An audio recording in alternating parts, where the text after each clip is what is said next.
Hello students, मैं आपकी आसिया ma'am. आप में से बहुत लोग मुझे जानते हैं और आपके ही कहने पर मैंने ये यूट्यूब पर एक चैनल बनाया है ताकि जो मेरी कुछ बहनें ऐसी हैं जो घर की प्रॉब्लम्स की वजह से या घर की पाबंदियों की वजह से नहीं निकल पाती हैं, कोचिंग सेंटर तक नहीं जा सकती हैं, पढ़ने के लिए फ़ीस की प्रॉब्लम है या बहुत सारी चीज़ें हैं। तो लेकिन आज ये जो सोशल मीडिया है इसने ये काम इतना आसान कर दिया है, तो उनके ही फरमाइश पर, उनके ही कहने पर मैंने ये अपना यूट्यूब का चैनल स्टार्ट किया है। उम्मीद है आपको पसंद आएगा हमारा वीडियो। अगर आपको पसंद आता है तो आप उसको लाइक करें, सब्सक्राइब करें और उसकी घंटी के जो बेल है वो आप उसको टच कर लीजिएगा। इससे ये होगा कि जब भी मैं वीडियो डालूंगी तो आपको मालूम हो जाएगा कि आसिया मैम ने आपके लिए कोई वीडियो अपलोड कर दिया है। ओके, आप अपने फ्रेंड्स के साथ शेयर कर सकते हैं। जो बहनें आपकी कोचिंग सेंटर तक नहीं जा सकती हैं, आप उनको भी बताइए कि वो भी इस चीज़ से लाभान्वित हो सकें। और मैं कोशिश करूँगी कि आपको जिन जिन टॉपिक पे दिक्कतें होती हैं, प्रॉब्लम होती है, परेशानी होती है, मैं उनको आपको मैं समझा सकूं, बता सकूं। इसलिए मैं आपके लिए ये आज एक टॉपिक लेकर आई हूँ, उत्तर प्रदेश एक परिचय। जैसा कि आप जानते हैं कि बहुत सारे एग्ज़ाम होते हैं, जैसे यूपी पीसीएस के एग्ज़ाम होता है या यूपी के बहुत सारे ये आपके एग्ज़ाम होते हैं, टीजीटी पीजीटी होता है, अदरवाइज़ बहुत सारे जितने भी यूपी में एग्ज़ाम होते हैं, यूपी के बारे में कम से कम 10 क्वेश्चन तो पूछते ही हैं। ठीक है, तो मैं आपको उस यूपी के, क्योंकि हम लोग क्या करते हैं कि उन्हीं टॉपिक को छोड़ देते हैं और 10 क्वेश्चन हमारे मेरिट में कहाँ से कहाँ पहुँचाने की। अगर आपने 10 क्वेश्चन छोड़ दिए तो पता चला 10 में से 8 भी अगर कर लेते तो आपको रैंकिंग अच्छी हो जाती, आपका सिलेक्शन हो जाता, पर ऐसा नहीं हो पाता। तो इसलिए आपको मैं आज उत्तर प्रदेश का एक परिचय के लिए बहुत कम चीज़ें बताऊंगी, लेकिन जो भी बताऊंगी आपको अच्छा लगेगा। और उसके बाद मैं प्रदेश के बारे में, अपने प्रदेश के बारे में और अधिक इसको डीपली पढ़ाने की कोशिश करूंगी। तो सबसे पहले हम जान लेते हैं कि उत्तर प्रदेश भारत का एक राज्य है। क्या है? भारत का एक राज्य है और उत्तर प्रदेश भारत के सभी राज्यों में, 28 राज्यों में ये उत्तर प्रदेश चौथे नंबर पर है। इसका क्षेत्रफल अगर हम देखें तो 2,40,928 वर्ग किलोमीटर तक इसका क्षेत्रफल फैला हुआ है।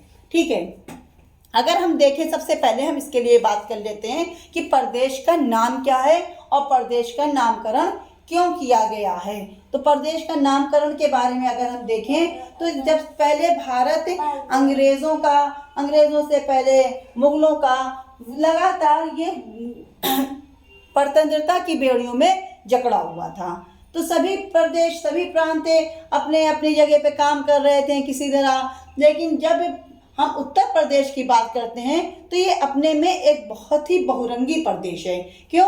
क्योंकि इसको कई अलग अलग प्रांतों से जोड़कर एक प्रदेश बनाया गया, जिसको हमने 1950 में इसका नाम क्या रखा? उत्तर प्रदेश रखा। ठीक है, इसके बारे में हम शुरुआत से देख लेते हैं कि 1836 यानी 1836 में उत्तर पश्चिम प्रांत के नाम से हमारा प्रदेश जाना जाता था। क्या जाना जाता था? 1836 में उत्तर पश्चिम प्रांत के नाम से जाना जाता था।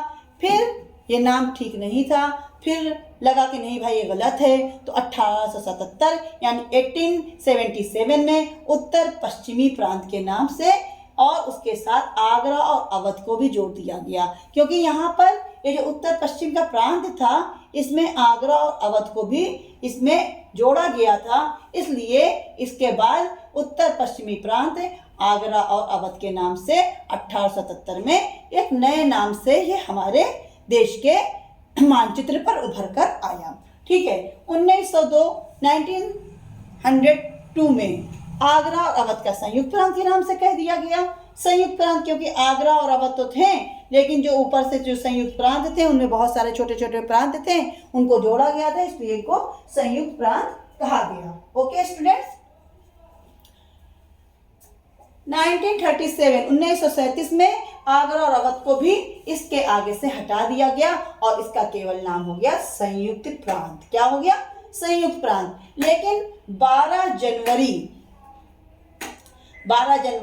1950 को उत्तर प्रांत के नाम से जाना जाने लगा और उसी के ठीक 14 दिन के बाद 26 जनवरी 1950 में गणतंत्र भारत का एक पूर्ण राज्य के रूप में उत्तर प्रदेश उभरा। उत्तर प्रदेश देखिए लगातार 1936 से 1977 यानी कुल मिला के 31 साल हो गए। 31 साल से यहाँ 25 साल के बाद फिर नाम बदला, 25 साल के बाद ये लगभग 35 साल के बाद फिर एक बार नाम बदला और उसके बाद लगभग 13 साल के बाद फिर से नाम बदला, 14 दिन के बाद फिर नाम बदला। तो इस तरह से करके कई बार इसको नामकरण में इसके बदलाव आते गए।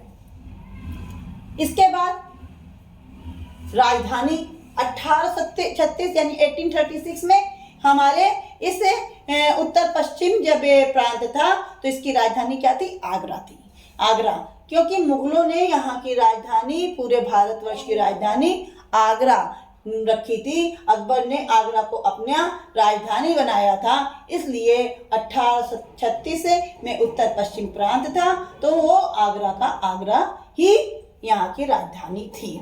1858 यानी कुल मिलाकर 36 यानी 36, 46, 56 यानी 22 ईयर्स के बाद 1858 में इसकी राजधानी कैपिटल को फिर से चेंज किया गया और उस समय इसकी राजधानी क्या बनाई गई?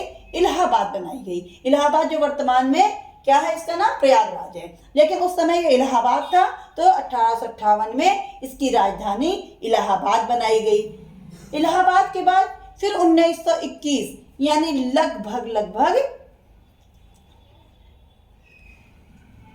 63 साल के बाद फिर से एक बार इसकी राजधानी में परिवर्तन किया गया और इसकी राजधानी बदलकर लखनऊ कर दी गई, जो आज तक विद्यमान है और अब शायद आगे भी विद्यमान रहे। लेकिन ये तो राजनीति है, ये तो भौगोलिक परिप्रेक्ष्य से देखा जाए तो बदलाव होते रहते हैं, परिवर्तन ही संसार का नियम है। आगे क्या होगा ये कुछ कह पाना बहुत मुश्किल है।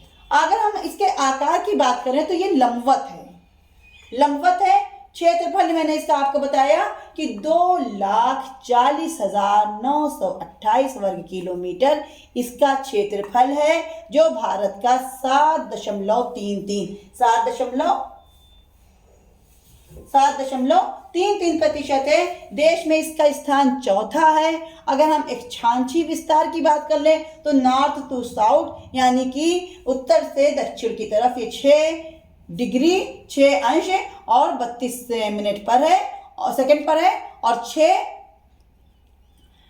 यानी 6 डिग्री एंड 32 सेकंड्स पर ये आपका जो है इसका अक्षांशीय विस्तार है। और देशांतरी विस्तार अगर देख लें ईस्ट टू वेस्ट यानी कि पूर्व से पश्चिम की तरफ से 7 डिग्री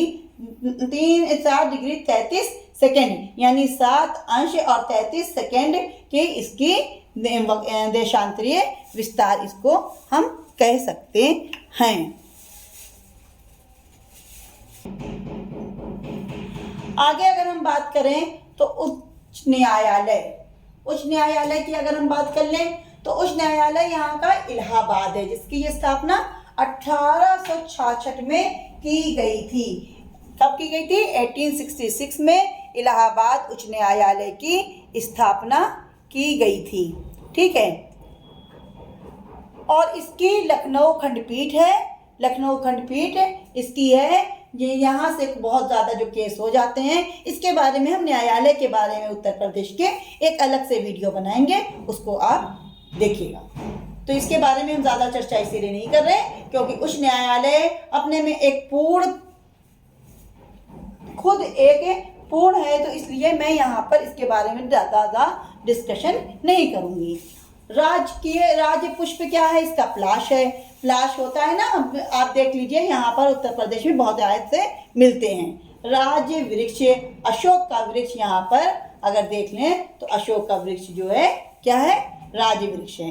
राजकीय पक्षी अगर देखें तो सारस या क्रॉच, सारस या क्रॉच है। राज्य पशु बारहसिंगा है। अगर यहाँ पर अगर आप देख लीजिए तो ये जो गंगा जी में मिलती है ना डॉल्फिन, गंगा जी में मिलती है जो डॉल्फिन गंगा की, ये जो है जलीय राजकीय क्या है? जंतु है।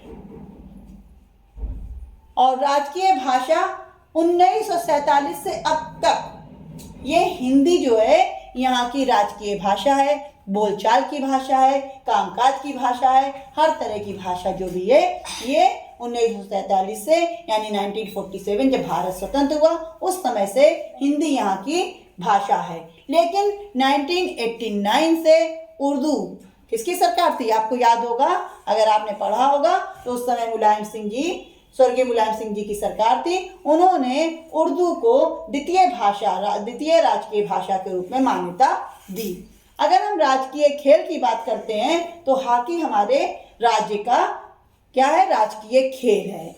राजकीय चिन्ह आप लोगों ने देखा होगा, बहुत सारी किताबों पर हर जगह बना रहता है। राजकीय चिन्ह एक वृत्त होता है, वृत्त में 2 मछली होती है, एक तीर और धनुष बना होता है, और ये 1938 में प्रदेश के राजकीय चिन्ह के रूप में स्वीकार किया गया है, इसको स्वीकृति मिल गई है। अगर हम बात करें कि राजकीय चिन्ह आया कहाँ से है, तो ये राजकीय चिन्ह आया है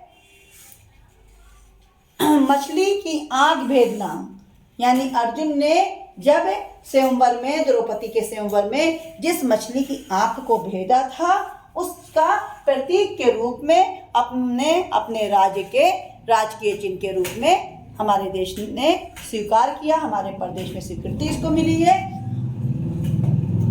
जब भारत स्वतंत्र हुआ और हमारे देश में बहुत सारे प्रांत अलग अलग हुए तो उस समय सबसे पहले हमारे प्रदेश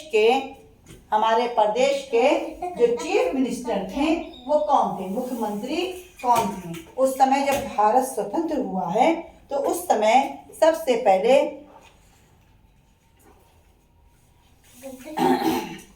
मुख्यमंत्री गोविंद वल्लभ पंत बने। और अगर हम बात करते हैं राज्यपाल की तो श्रीमती सरोजिनी नायडू उत्तर प्रदेश की राज्यपाल बनी। ये राज्यपाल भारत में ही नहीं, प्रदेश में ही नहीं, भारत की पहली महिला राज्यपाल थी श्रीमती सरोजिनी नायडू। और अगर हम देखें भारत के संदर्भ में तो उत्तर प्रदेश ही वो राज्य है जहाँ से पहली महिला मुख्यमंत्री बनी, उनका नाम था सुचिता कृपलानी। हम ये डिस्कशन बाद में और नेक्स्ट वीडियो में करते रहेंगे कि ये जो प्रदेश की मुख्यमंत्री हैं या अदरवाइज कोई भी चीज़ है तो हम उसको किस तरह से आगे पढ़ाएंगे। अगर आपको समझ में पढ़ना है तो आप मुझे इस पर कमेंट भी कर सकते हैं किसको किस टॉपिक पे पढ़ना है। स्पेशली हमारी वो बहनें जो घर से कोचिंग सेंटर तक नहीं जा सकती हैं वो मुझे यहाँ पर मैसेज कर सकती हैं। उम्मीद करती हूँ कि ये वीडियो आपके किसी ना किसी काम आएगी ही आएगी। और अगर आपको ये वीडियो अच्छी लगती है तो आप प्लीज़ इसको लाइक करिए, आप मेरे चैनल को सब्सक्राइब करिए और इसको शेयर करिए ताकि ये और लोगों को भी लाभान्वित कर सके। Thank you.